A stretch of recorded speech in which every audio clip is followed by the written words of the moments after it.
Hey guys, cold.brew here. Welcome to another day on the free brew account, day 89 on this video. So picked up a legendary skill tome tomorrow, picking up the Dark Aethel, who unfortunately isn't an epic that really makes a difference to any account. Honestly, her kit looks good. I mean, decrease speed on the A2. A1 has a decreased defense on a 40% chance, which is quite low, but it's on an A1.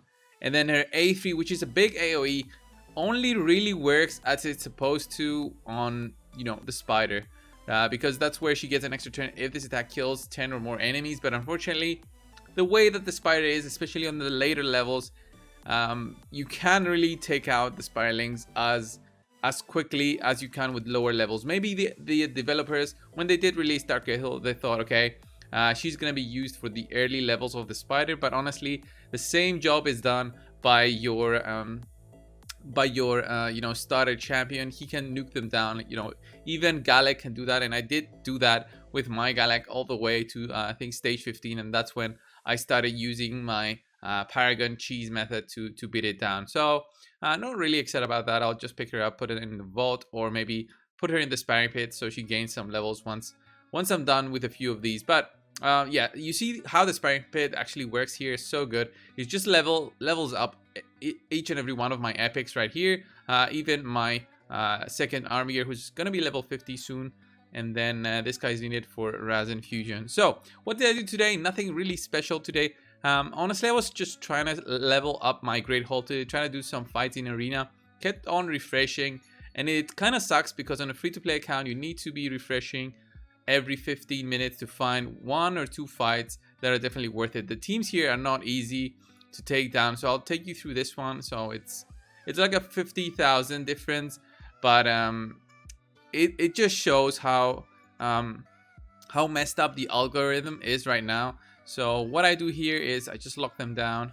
I did speed up my Umbral a little bit. She's now at 230 speed, and Gorgrab there actually stole my unkillable, so I'm gonna get nuked here by these guys. I think I can nuke them down with A3 there. Okay, we did it. She's gonna revive. That's fine.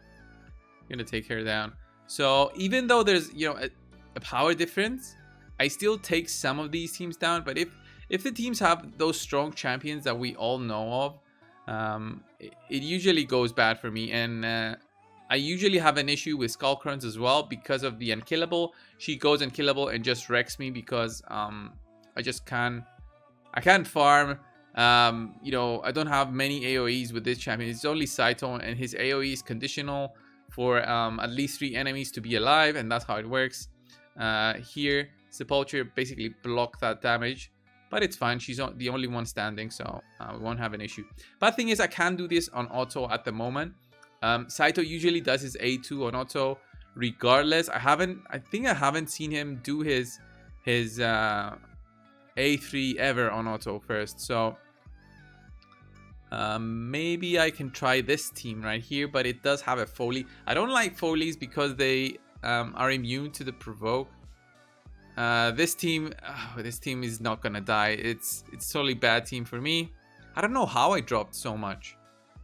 My defense log is bad, but it's not that bad. I do have a few wins, so it's maybe like a 50-50. I don't know how I dropped to gold 2.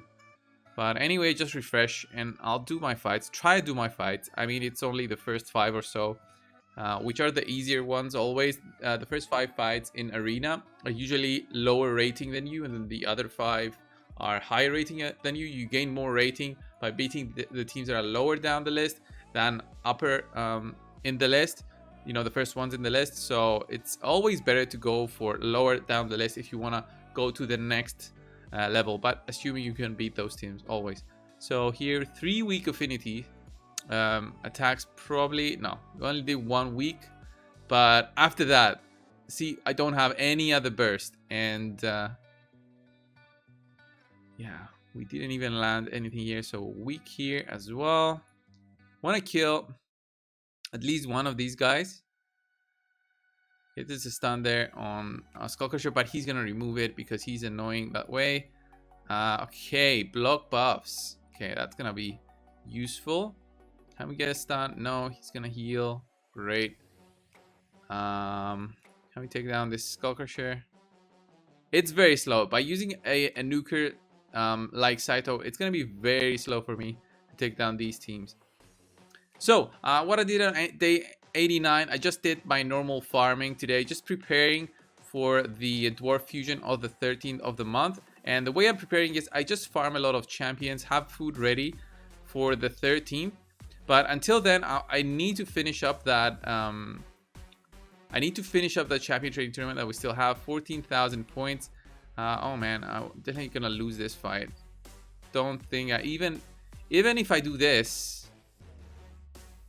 Yeah, look at the amount of damage there. So yeah, this fight is gone. One Saito is down. Yeah, there's no way. There was no way I could beat that.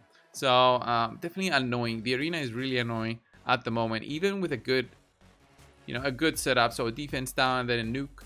Ideally, I would have an attack up as well, but I don't have a champion that both boosts your attack and some turn meter because my Saito is extremely slow. So he needs an extra boost if I'm gonna go uninterrupted in the fight. So in terms of shards, I'm saving even my mystery shards, trying not to open as many as I can, so when the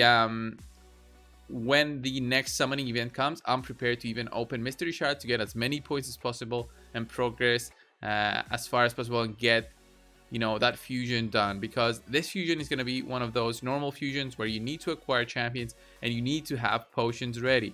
Currently, I don't think I have potions ready. I have potions ready maybe for Razin, although Razin will go on the back. Will be delayed if I can actually pick up that new dwarf. So let me show you the potions. After finishing all those missions, I'm now down to 9 magic ones, 11 green ones. These two need to be replenished a little bit because usually for fusions you need about 50 or so, depending on how the fusion goes. So the one we had for, I think was Astrolon. I think, was it Astrolon that we needed 100 greater ones? It was so stupid. I just don't know why they made it that way. It just made it extra hard for everybody else. Was it Astrolon or was it Pixneal? Can't remember. It was one of the two. Anyway, guys, Frost Spider was today in a normal Doom Tower. I actually managed to beat her. So look at this. I did manage to beat her. I think my time was quite slow because I needed to wait until the boss was very low on health and then actually go in there and take the last hit with Armiger A2, because that's when his block revive comes. That's the only way I can actually take down the Frost Spider, and it wasn't really easy, but the real carry was Godseeker Entity. Godseeker Entity does have a revive. So a revive is definitely needed against this champion right here. I even used Sanguinia again because she does have a way to remove all debuffs. I don't have any other cleanser who also applies a healing. I have Spirit Host, but Sanguinia is way better even on a 5-turn cooldown. So this was my team taking down Frost Spider 70, which was fun. I'm not gonna take you guys through the fight because it's very, very boring. Maybe I'll just take you. No, not enough silver keys because I used them, I guess. I would just take you there and show you what the boss does. And yeah, very, very annoying. So I did unlock the next secret room, but this one is kind of bad because I don't think I have any HP champions currently that can actually take this down. Even if I take all my stronger ones, not even a single level 60. Oh, I can't out of silver keys. I just can't take these guys out. I need at least one level 60. I think I need Lord Chamford if I am gonna beat some of these secret rooms. But currently the focus for this account is not beating the Doom Tower and beating the secret stages. I can do this next month. Like in 6 days when this resets, I can definitely do the secret rooms. By then I'll be able to farm maybe 1 or 2 more level 60s. One of them should be Lord Chamford because of his defense down, attack down, accuracy down, I think. So I think that will be the next thing that I do on this account. And then in terms of books, I got another legendary skill book today, and I'm there with the rest. And finally, champion training is where I'm at. Also 3,000 points left for that final reward. I'll probably do those tomorrow. Don't want to use any of my gems today, and the reason is well, there's no need to do them today. I still have one more day to complete this. as long as I can farm comfortably tomorrow and do enough points. So another 3,000 champion training points will probably give me some more rewards for the dungeon divers. I'm not actively trying to pick up the rewards here, but since, you know, farming gives you the gear, and which gives you some points, I'll probably pick up the rare skill tome, and maybe this one, the silver. It's very hard to get points from the campaign. It's much easier to do them in dungeons. And in saying that, guys, if you ever saw somewhere any advice of actually farming dungeons level 3 to get the maximum amount of points for dungeon divers, don't do it, because it's not worth it. For the main reason is you might get more points actually for dungeon divers from the stage 3 because of the low cost of silver, but the gear that you pick up is all wasted. It's all sold compared to doing level 20, for example, where you actually get maybe some gear that you can use for your progression later on. So the opportunity cost of losing a good you know, speed set or accuracy set or lifesteal set, it's not worth the maybe efficiency of, let's say, maximum 10%. I don't know exactly the numbers, but it's not worth it. Go for the items and not for the efficiency, I would say, unless you really don't care about the gear of your champions. Look at all these refreshes that are pretty much going to waste because of how few fights I do every single day for arena. I need to finish all these. Oh, actually tomorrow I get another void shard. That's great. I'll have 5 or 6 for nice. I'll have 6 for the 2x, and then I'll also have another sacred shard. I'll be on 2 sacred shards for when the next 2x comes. So I'll finish off these as well and get that extra energy, use that to farm, and that's gonna be my day for today. Thank you guys for watching this video. Subscribe if you haven't already, guys. Leave a like down below, and yeah, what do you think of the series so far? I'd love to see it in the comments. Are you gonna go for the dwarf fusion on the 13th of the month? What do you think about him? I haven't made a specific video on him. I don't think I'll do. The other content creators made on the same day that we got the notes. I just didn't feel like releasing anything about him until we actually see the champion play around a little bit with him, so we can actually understand how strong the champion is, because on paper he looks good, but I want to play with the champion around first before making a video. Thank you guys, and I'll see you in the next one. See ya.